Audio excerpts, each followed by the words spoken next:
오늘은 우리 제자선교회 기도회로 모이는 날입니다.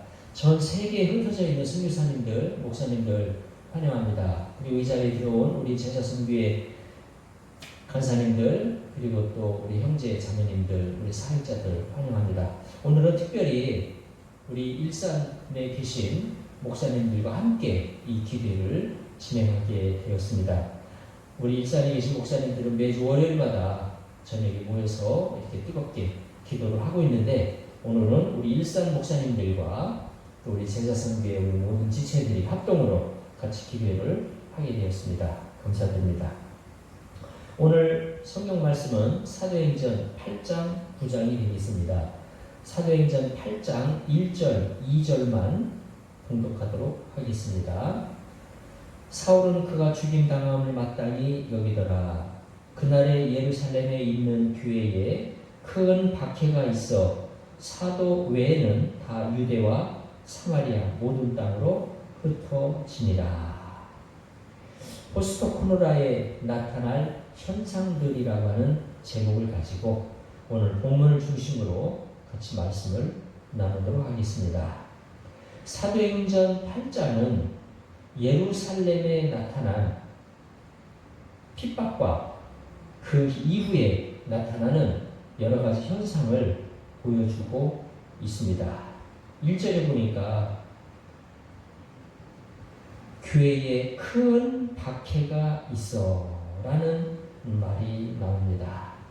지금 우리가 당하고 있는 이 코로나 상황, 이것은 박해라고 하기는 좀 어색하죠. 환난이라는 단어가 더 어울릴 듯 합니다. 코로나로 인한 환난, 예루살렘 교회가 당했던 박해, 상황은 다릅니다만은 또 공통된 점도 있습니다. 이렇게 우리 교회는 핍박을 받기도 하고 또 환난을 당하기도 합니다. 핍박 혹은 환난을 당하게 되는 여러 가지 요인이 있습니다. 첫 번째는 정치적인 이유나 사회적 환경에 의해서 나타나는 그런 일입니다. 이것을 우리는 사회환경적 박해 혹은 사회환경적 환난이다, 이렇게 말할 수 있겠습니다. 두 번째는 경제적 궁핍이나 경제 환경에 의한 어려움입니다. 세 번째는 기후나 전염병과 같은 자연재해로 인한 박해 혹은 어려움입니다. 아마 우리가 지금 당하고 있는 이 코로나의 어려움은 아마도 이런 자연재해로 인한 그러한 환난이다, 아마 그렇게 표현할 수 있을 것입니다. 우리가 당하고 있는 이 코로나의 어려움은 자연재해를 포함하여 경제적인 문제, 또 사회적인 문제, 여러 가지 어려운 문제를 같이 안고 있습니다. 그래서 복합적인 그런 그 환난, 복합적인 그런 그 어려움이라고 표현할 수 있겠습니다. 예루살렘 교회에 있었던 박해와 지금 우리가 코로나로 인하여 겪고 있는 그런 환난 혹은 어려움이 좀 차이는 있겠지만 공통점도 있다고 하겠습니다. 예를 들면 흩어집니다. 지금 우리 교회에 모여서 예배드리는 것이 좀 어렵지 않습니까? 그래서 일부만 모이고 나머지는 가정에서 인터넷으로 이렇게 예배를 드리고 있습니다. 그러다 보니까 교회에 모이는 집회의 숫자가 현격히 줄었습니다. 수만 명씩 모이는 교회도 이제 뭐 몇천 명, 몇백 명, 또 몇백 명 모이는 교회는 몇십 명, 이렇게 숫자가 현격히 줄었습니다. 집회에 참여하는 사람의 숫자가 줄고, 그러다 보니까 여러 가지 분위기상으로 또 사람이 없다 보니까 여러 가지 어려움들을 겪고 있습니다. 이런 상황에서 많은 사람들이 침체에 빠지고 의욕상실에 빠지고 또 심지어는 절망에 빠지는 그런 사람도 나타나고 있습니다. 지금 많은 교회들이 경제적인 어려움, 또 여러 가지 어려움을 겪고 있다는 그런 이야기를 듣고 있습니다. 지금 현재 이 코로나로 인해서 우리 교회와 선교회 또 하나님을 믿는 많은 사람들이 어려움을 겪고 있는데, 이러한 어려움을 극복하기 위해서 오늘 우리가 이 본문을 택한 것입니다. 예루살렘 교회가 박해를 당하면서 우리와 비슷한 그런 어려움을 겪었는데, 그런 어려움 속에서 어떤 일이 일어났으며 어떻게 그런 것들을 극복해 갔는지, 이런 것들을 알게 된다면 포스트 코로나 이후에 우리가 감당해야 될 사역의 방향, 또 우리가 이 코로나를 겪으면서 이것을 어떻게 극복해 갈 것인가에 대한 좋은 대안을 발견할 수 있으리라고 생각이 됩니다. 다시 말하면 예루살렘 교회에 어떤 일이 일어나는지를 살펴보는 것은 포스트 코로나 시대에 어떤 일이 일어날지를 예상하고 준비하는 데 도움이 된다는 것입니다. 즉, 포스트 코로나 시대에 나타날 일들을 준비하기 위해서 예루살렘 교회를 알아보는 것은 코로나로 인하여 어려움을 겪고 있는 현 교회들 그리고 선교단체를 위하여 필요하다고 봅니다. 그런 의미에서 예루살렘 교회의 핍박 이후에 어떤 일이 일어나는지를 살펴보겠습니다. 첫 번째는 복음이 각 지역에 전파되었다는 것입니다. 예루살렘에 핍박이 일어나니까 그 성도들이 다 함께 흩어졌습니다. 흩어진 그 사람들이 예수 그리스도의 복음을 여기저기 여러 지역에서 전하게 된 것입니다. 흩어진 사람들이 복음을 포기하고 신앙과 믿음을 포기하고 그냥 사라져버린 것이 아니라 오히려 복음이 더 많은 곳에서 전파되는 그런 일들이 일어나게 됐다는 것입니다. 예수 그리스도를 전하고 예수 그리스도를 믿게 되는 일이 일어날 뿐만 아니라 세례를 받고 세례를 주는 일들이 더욱 많아졌습니다. 4절에 보게 되면 흩어진 사람들이 복음의 말씀을 전할세, 이런 말씀이 나옵니다. 그 말씀의 영향으로 그 말씀을 듣는 사람들 중에 예수 그리스도를 믿겠다고 고백하고 또 세례를 받는 사람들이 나오게 된 것입니다. 대표적인 예로 38절에 빌립이 세례를 베풀었다라고 나옵니다. 누구에게 세례를 베풀었습니까? 에디오피아 여왕 간다게의 국고를 맡은 그 내시에게 세례를 베풀고 그 사람이 세례를 받게 됩니다. 그러면서 에디오피아가 복음화되는 그런 역사가 시작이 된 것입니다.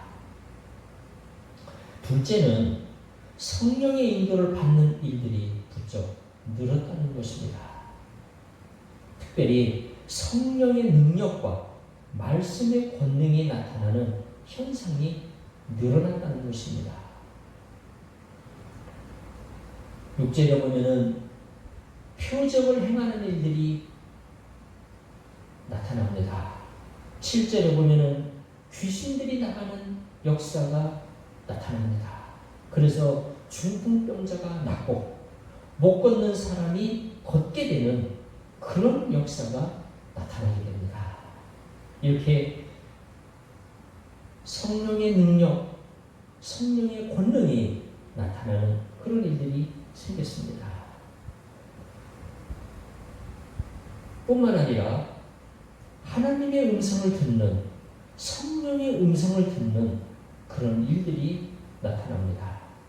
9장에 보면은 사울이라는 사람이 성령의 음성을 듣습니다. 예수 그리스도를 만납니다. 그래서 회심하는 그런 역사가 나타나는데 사람들이 성령의 음성을 듣고 그 성령의 능력과 권능으로 역사하는 그런 일들이 나타납니다. 이 성령의 음성을 듣는 거, 이거 굉장히 참 중요한 일이죠. 예수 그리스도를 믿는 사람들로 인하여 이적과 기사가 많이 나타나기 위해서는 성령의 음성을 잘 들어야 됩니다. 그리고 성령님의 말씀을 따라서 성령님이 우리를 인도하는 그 말씀을 따라서 행할 때 그런 이적과 기사가 나타나게 되는 것입니다. 그래서 우리가 성령의 음성을 듣는 것, 그거 굉장히 참 중요한 일입니다. 세 번째는 기독교를 핍박하는 사람들이 회심하는 그런 역사가 일어났습니다. 그 대표적인 사람이 사울입니다. 사도행전 9장이 이러한 사건을 잘 묘사해 주고 있습니다. 사울이 어떤 사람입니까? 공문을 받아가지고 다메섹으로 가서 예수 믿는 사람들을 잡아가던 사람입니다. 다메섹으로 가서 예수 믿는 사람들을 잡아가두려고 다메섹에 올라가던 중에 예수 그리스도를 만났습니다. 그리고 예수 그리스도를 받아들였습니다. 예수 그리스도를 믿게 되었습니다. 회개하고 회심하고 예수 그리스도를 믿는 그리스도의 사람이 된 것입니다. 이후에 사울은 예수 그리스도를 증거하는 사도가 된 것입니다. 지금까지 우리는 예루살렘 교회가 핍박받은 이후에 어떤 변화를 겪게 되었는지 살펴보았습니다. 이러한 변화를 고찰하면서 포스트 코로나 시대를 위한 사역을 준비하면 좋겠습니다. 그렇다면 지금까지 고찰한 핍박을 당한 예루살렘 교회가 어떤 일을 겪었는지, 어떤 일을 하면서 그런 그 핍박을 극복하고 또 그 이후에 사역을 계속해왔는지 이런 것들을 잠깐 살펴보았는데, 그것을 고찰하면서 포스트 코로나 사역을 우리가 준비한다는 차원에서 우리는 어떤 준비를 해야 되는가 한번 생각해 보겠습니다. 첫째는 코로나로 인하여 어려움은 있지만 우리는 오히려 더 복음을 증거하고 예수 그리스도의 이름으로 세례를 주는 일을 계속해야 된다는 겁니다. 지금 어느 교회에서는 이 코로나로 인해서 오히려 더 복음이 증거되고 있다고 합니다. 교회에 나오는 숫자는 줄지만 그 사람들이 가정에서 예배를 드리면서 온 가족들을 모아가지고 같이 예배를 드린답니다. 그래서 믿지 않는 사람들도 그 예배에 참여하고 같이 인터넷으로 영상으로 예배를 드리면서 그 믿지 않는 가족들도 같이 예배에 참여하는 그런 일들이 일어나고 있다는 것입니다. 코로나로 인해서 복음이 중단되는 것이 아니라 더 열심히, 오히려 더 폭발적으로, 오히려 더 많은 사람들에게 증거하는 일이 나타나야 되겠고, 뿐만 아니라 예수 그리스도의 이름으로 세례를 주는 그런 역사가 나타나기를 바랍니다. 여기서 끝나는 거 아니죠. 우리 제사 선교의 모토가 무엇입니까? 제사 삼는 겁니다. 예수 그리스도의 이름으로 세례를 주고 가르쳐 지키게 하라. 우리가 훈련하고 예수 그리스도의 제자로 삼고 양육해야 됩니다. 두 번째는 성령의 음성을 듣고 성령의 인도 가운데 능력을 행하는 그런 역사가 일어나야 되겠습니다. 그런 일이 일어나게 될 것입니다.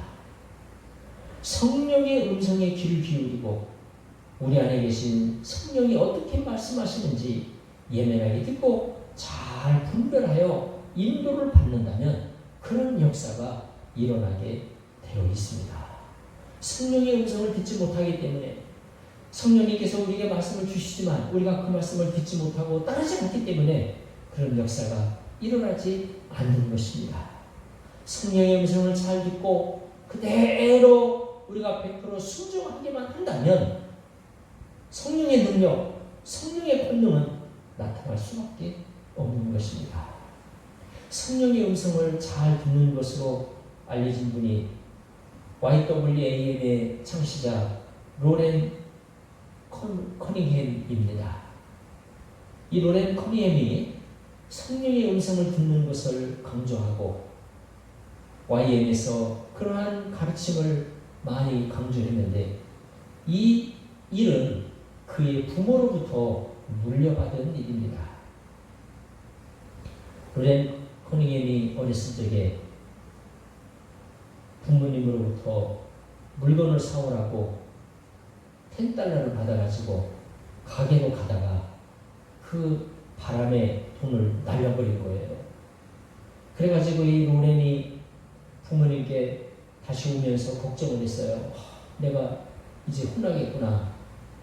이제 부모님께 내가 돈을 바람에 날려보냈다 그러면은 내가 얼마나 많이 혼날까 걱정을 하면서 왔는데 그 어머니가 혼내기는커녕 오히려 로렌 보고 앉으라 하고 우리 같이 기도하자. 너가 잃어버린 그 돈이 어디에 있는지 너는 모르지만 하나님은 아신다. 우리가 이 시간 기도를 하면 그 돈이 어디에 있는지 하나님께서 우리에게 가르쳐 주실 것이다 라고 이야기하면서 같이 기도하자고 하는 것이었습니다.